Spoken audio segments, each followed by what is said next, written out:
गरुड़ पुराण का पहला अध्याय।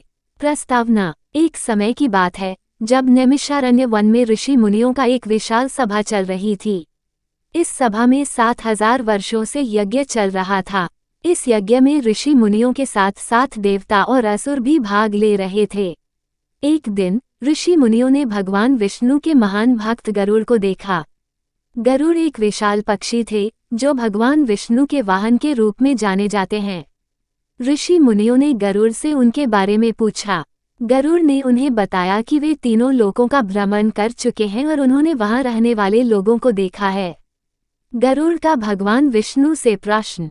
गरुड़ ने भगवान विष्णु से कहा, हे प्रभु, मैंने तीनों लोकों का भ्रमण किया है और मैंने देखा है कि वहां रहने वाले सभी लोग दुखों में डूबे हुए हैं।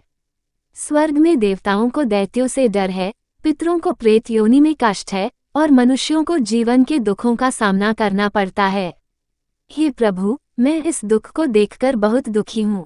कृपया मुझे बताएं कि इस दुख से कैसे छुटकारा पाया जा सकता है। भगवान विष्णु का उत्तर। भगवान विष्णु ने गरुड़ को बताया, हे गरुड़, ये दुख तो इस संसार का नियम है। यहाँ जन्म लेने वाला हर व्यक्ति को इन दुखों का सामना करना पड़ता है। लेकिन जो व्यक्ति धर्म का पालन करता है और भगवान का भजन करता है, वह इन दुखों से छुटकारा पा सकता है।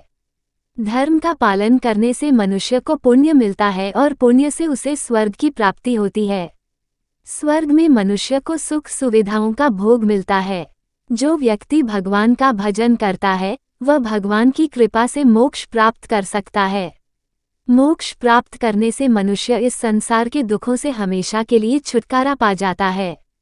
गरुड़ का संकल्प। गरुड़ ने भगवान विष्णु से कहा, हे प्रभु, मैं आपके बताए हुए धर्म का पालन करूंगा और आपका भजन करूंगा। मैं इस संसार के दुखों से छुटकारा पाना चाहता हूँ।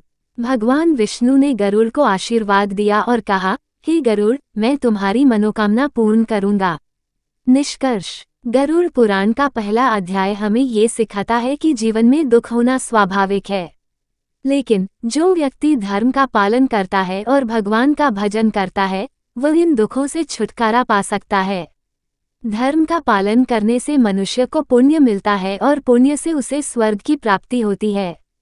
स्वर्ग में मनुष्य को सुख सुविधाओं का भोग मिलता है। भगवान का भजन करने से मनुष्य को भगवान की कृपा मिलती है और वह मोक्ष प्राप्त कर सकता है।